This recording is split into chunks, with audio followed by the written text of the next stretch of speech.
সুপ্রিয় দর্শক বন্ধুরা, আমার আজকের আয়োজন আপনাদের উদ্দেশ্যে জলপাইয়ের আচার।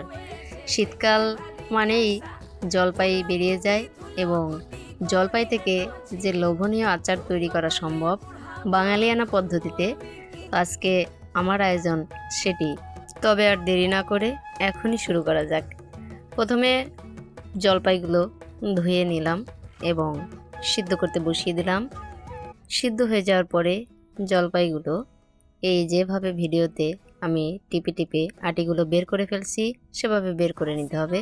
পরবর্তীতে যে মশলাগুলো লাগবে সেগুলো পরিমাণ মতো নিয়ে এভাবে প্রথমে গোটা শুকনো লঙ্কাগুলো একটু টেলে নিতে হবে, পাঁচফোড়নগুলো টেলে নিতে হবে, তারপরে সবগুলো গুঁড়ো করে নিতে হবে।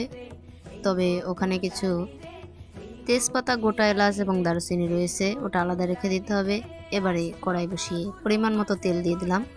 যেহেতু তেলের আচার, তেলটা একটু বেশি লাগবে। এবার কটা পাঁচফোড়ন দিয়ে দিলাম তেলে, দুটো তেজপাতা ছিঁড়ে দিলাম। এবার সেই গোটা দারুচিনি এলাচগুলো দিয়ে দিলাম। এভাবেই ভেজে নিতে হবে। তারপরে সেই সিদ্ধ জলপাইগুলো এখানে দিয়ে দিতে হবে। একটু সাবধানতা অবলম্বন করতে হবে, তেলগুলো ছিটে উঠতে পারে। যেভাবে করে আস্তে আস্তে দিলাম এভাবে দিয়ে দিতে হবে।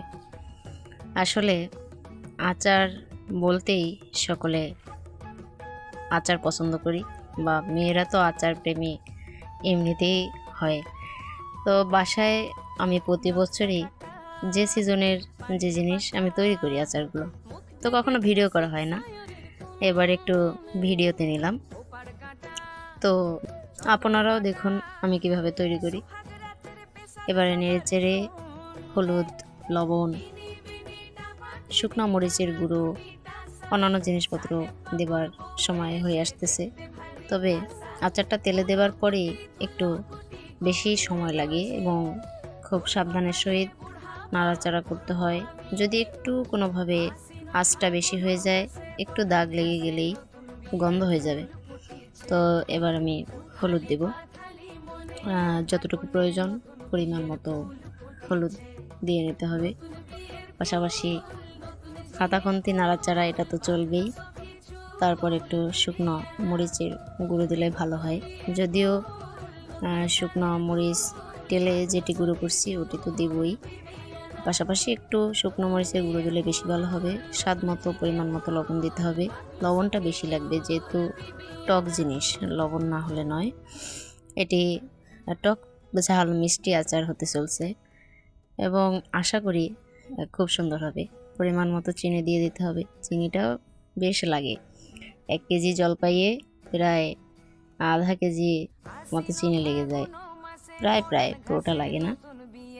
এবারে চিনি দিয়ে সুন্দর করে আমার মতো করে নেড়ে চেড়ে নিতে হবে। কথায় আছে যে রাধে সে চুলো বাঁধে। তো আমি মোটামুটি সব কিছুই নিজের আয়ত্তে আনার চেষ্টা করতেছি। এবারে সেই শুকনো ভাজি মরিচ, অর্থাৎ যেটি টেলে টেলে ভেজেছিলাম, ওটি গুঁড়ো দিয়ে দিচ্ছি। এটি হচ্ছে বেশি স্বাদ তৈরি করে এই আচারটিতে। এবারে মশলা অর্থাৎ পাঁচফোড়নের গুঁড়োটা দিয়ে দিচ্ছি। সুন্দর করে এভাবে দিয়ে দিতে হবে এবং নেড়ে চেড়ে এটাকে মিশিয়ে দিতে হবে। এবং এগুলো দেওয়ার পরে অনেকটা সময় ধরে আস্তে আস্তে অল্প আঁচে এটি নাড়াচাড়া করতে হবে, যতক্ষণ না অবধি কালারটা আসে এবং এই তেলটা আচারের উপরে চলে না আসে। তো আমি সেভাবেই নাড়াচাড়া করতেছি।